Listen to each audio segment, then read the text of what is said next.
Hey everyone, Jeff and Migs at PolarPro, and today we're going to do some sunset rock climbing with the new Mavic Air.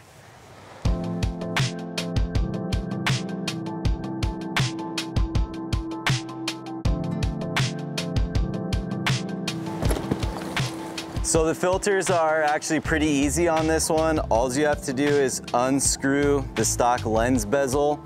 It's not a UV filter, there's no glass element here. And all you do is thread the filter right on in place where that lens bezel is covering. Some of these come pretty tight from the factory. Use like a rubber band or a jar opener if you've got sweaty hands like me. Hey, do you have a rubber band, Migs? Yes, I do. Sweet. So you just take the rubber band, put it around the filter, it'll give you some extra grip. And while you're doing this, just be sure to support the gimbal with your other hand so you don't over torque it. So once you get the lens bezel off for the first time, it's super easy after that. Hey, is Mike ready to go yet? Yo, Mike, you ready to go? No, not yet. Oh, dude. All right, let's go over how to clean a filter. So the camera's small, the filters are small, they can be a little bit tricky to clean.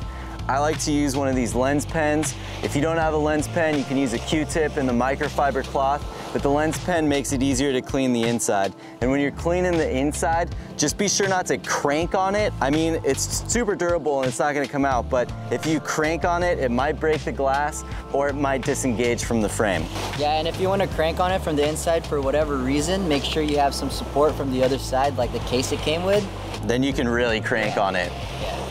All right, looks like Mike's ready to go over there. We still got some good light. All right, so I'm gonna go get some handheld shots. And if you guys have any questions, go ahead and comment below. We'll get them answered. Time to get this bird in the air.